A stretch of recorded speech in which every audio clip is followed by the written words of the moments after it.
Nyanyian Tangku Kori membangkitkan semangat darah pribumi. Allahumma salli wa sallim wa barik alaih. Alhamdulillah wassalatu wassalamu ala Rasulillah Sayyidina wa maulana Muhammad ibn Abdillah sallallahu alaihi wasallam wa ala alihi wa sahbihi ajma'in, amma ba'du. Yang saya muliakan Tuan Guru saya yang telah memberikan hidayah kepada saya supaya saya mengerti bagaimana pentingnya berbangsa, bertanah air dan bernegara, yang tadinya mantan pemberontak sehingga tidak takut sama siapapun karena sudah terlatih merontak. Kalau Ba'alawi mencoba memberontak, innalillah. Kalau saya, alhamdulillah, ujungnya perdamaian. Betul tidak? Mau malu dengku.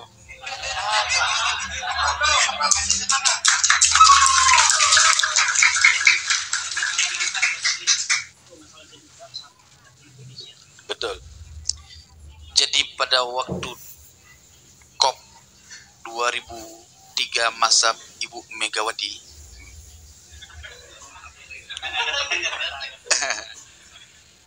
kalau kami dulu melawan negara bukan ngelawan rakyat, ya, nih musuh kami dulu. Salam dulu Pak kita, woi, sudah berdamai. Ya.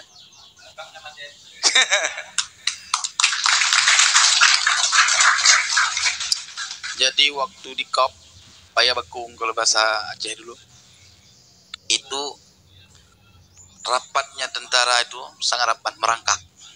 Emang sakti prajurit NKRI ini.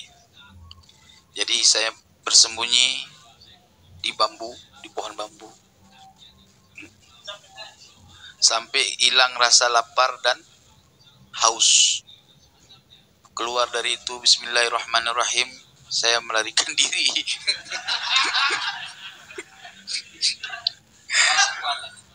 Iya, melahirkan diri ke Indonesia Raya, Jakarta, di Kampung Melayu. Habis itu berangkat ke Bogor, Mama Bakom nyantri saya di sana. Lalu ditangkap sama Buser karena dicurigai separatis. Dilandungilah oleh Mama Hariri daripada Bogor, Mama Bakom, ya. Singkat cerita, saya tidak bergaul dengan teman-teman bangsa Aceh pada itu karena ya menghindar daripada banyak kejadian. Tapi intinya tuan-tuan yang dirahmati oleh Allah, bangsa Aceh adalah bangsa yang merasa dihianati oleh bangsa ini. Aceh ingin dilupakan dalam sejarah peradaban bangsa Indonesia sebenarnya. Dulunya.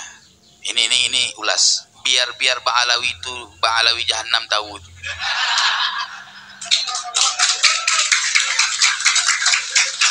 Ya. Bagaimana Senokor Gronje terbongkar bahwa dia kafir di Mekah. Siapa yang bongkar? Keluarga Aceh, ulama Aceh, Tengku Cik Danau Abe, yang menyatakan ini manusia bukan orang Islam, mengganti nama Abdul Ghafur. Lalu ketika si Senokor Gronje mau dipancung kepalanya sama mufti Mekah pada saat itu, datang Utsman bin Yahya melindungi nyawa si kafir ini itu. Ya, sehingga itulah sebab dia diangkat menjadi mufti Batavia, bukan mufti Betawi, mufti Belanda. Ya, bangsa Aceh salah satu bangsa yang belum pernah terjajah oleh Belanda pada saat itu, dikuasai dan jatuh kesultanannya dipegang oleh Belanda, belum pernah. Maka harus kita tahu dari mulai kakek kita dulu, ulama-ulama dahulu datang dari Persia, datang dari Hijaz di abad 2 Hijri dari keturunan Ahlul Bait Nabi Muhammad SAW. Maka Ba'alawi datang ke Aceh tidak pernah membisahkan buat mulia di sana. Kalau dia buat mulia di sana disebut sama orang Aceh putai dan dong artinya tuh. Nggak tahu. Pak Said anak tong sampah gitu loh. Itu bahasa Aceh kalau udah bilang pu Said anak tong, itu sakit kali Pak. Maka teman-teman yang dirahmati oleh Allah, bangsa Aceh adalah bangsa yang menghargai siapapun yang datang ke bumi Aceh. Tapi ingat, jangan coba-coba bikin kemuliaan melebihi kemuliaan bangsa kami, bangsa Aceh. Karena kami juga merasa manusia atau bangsa yang paling mulia. Maka ingat, kalau kalian merasa bangsa yang rendah, kalian sampai kiamat akan rendah. Jelas tidak? Kenapa Pak Alawi berani bertindak menganggap dia paling mulia, sedangkan kita merasa paling hina di antara mereka? Pernah dengar orang Aceh melakukan lagu tanah air yang bukan bangsa Aceh? Gak ada di Aceh lagu ya darim, gak ada. Aceh punya lagu sendiri, mau dengar? Ya. Megare hitam memanah hairakan, getanyo kenang jasa syuhada,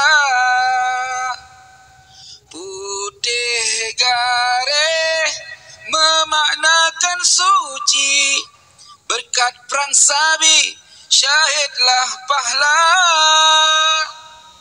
bintang bulan baka megah meuke, Islam ke hukum dum asa bangsa. Panjang. Artinya apa? Dalam lagu-lagu Aceh tidak akan pernah luput dalam perkataan syair-syair Aceh, ulama dan syuhada. Kenapa?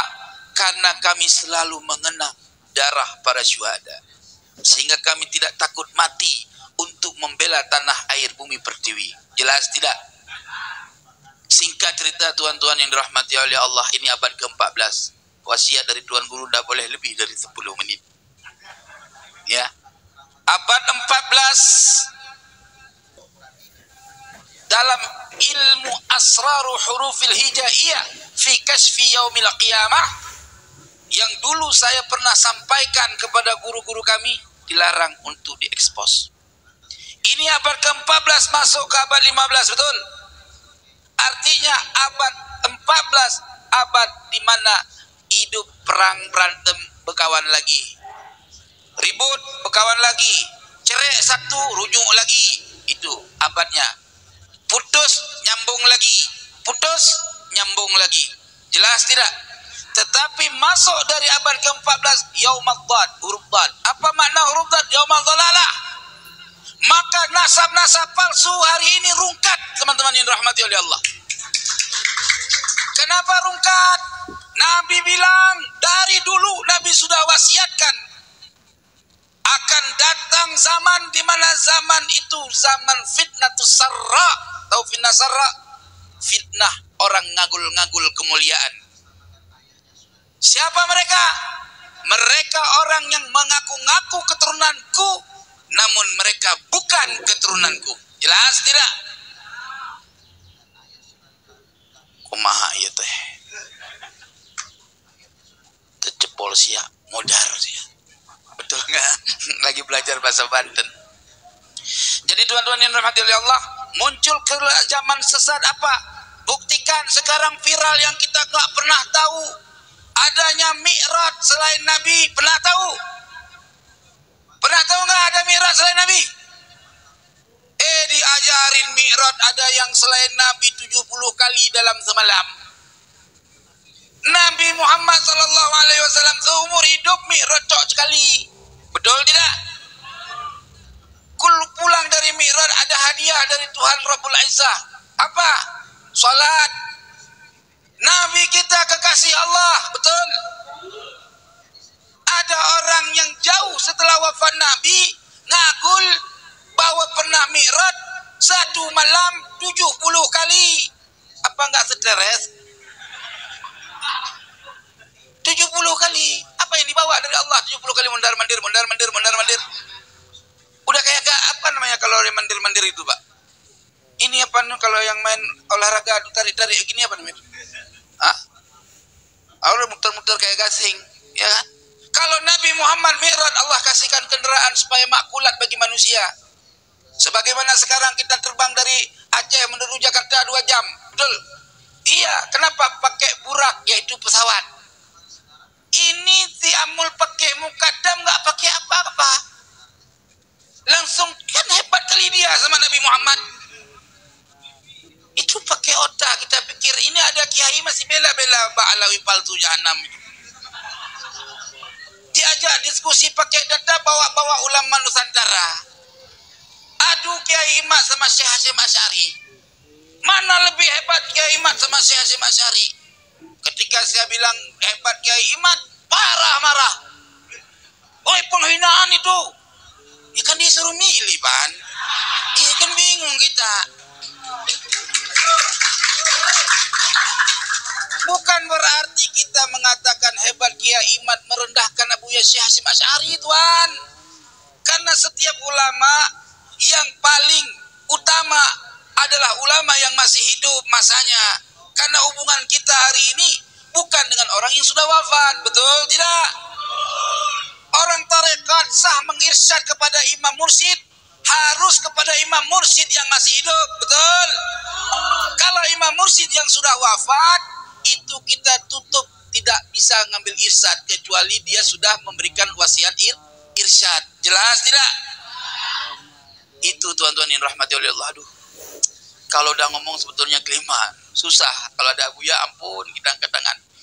Maka oleh sebab itu teman-teman semua, saudaraku sekalian, jangan pernah kalian berikan kesempatan bagi orang yang baca kitab dari kiri ke kanan. Itu jahanam, Bang. Iya. Al-Quran itu dari kanan ke kiri, betul? Kapan bisa dari kiri ke kanan? Aduh. Wa qul ja'al haqqu wa zahaqal batil innal batila kana zahuqa. Ingat, kebenaran pasti menang, kebatilan pasti hancur. Belanda laknatullah hilang di permukaan bumi pertiwi. Jelas tidak? Kebenaran adalah kemerdekaan. Insyaallah kita pasti akan merdeka dari penjajahan Bani Ba'alwi. Jelas tidak? La takhaf wa la tahzan, innallaha ma'ana. Jangan takut, jangan pernah ragu. Kita lawan. Kalau kalian tidak lawan, ya setiap saat kalian akan dijazah. Jelas? Kayak kemarin di Bogor, pendukung Kiai Imad, tesis Kiai Imad didukung, dipersekusi. Ini tanda nasab palsu, jahanam. Paham? Kalau nasab asli, ayo panggil Robito, demo Robito. Bapak Robito, ahli nasab Robito. Nih Habibnya harusnya demo Robito. Ente sudah tanda tangan ini, aneh udah ente akui nasab Nabi nih. Mana tanggung jawab ente pade?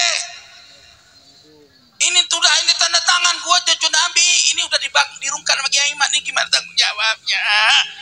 Buset. Iya. Tes DNA Yahudi. Pusing kita. Nasab buatan abad 9 karya Ali As-Sakron. Tesis Kiai Imad dibilang kagak ilmiah. Giliran tesisnya Ali As-Sakron yang ngagul keturunan Nabi tanpa ada referensi dianggap ilmiah. Itu namanya lempar batu sembunyi tangan. Plus, wallah, aduh, sudah cukuplah, ya. Kalau nanti kepanjangan saya berbicara klimak, lupa waktu maghrib, ya.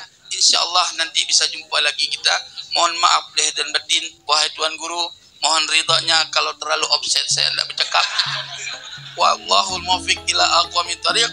Wassalamualaikum warahmatullahi wabarakatuh.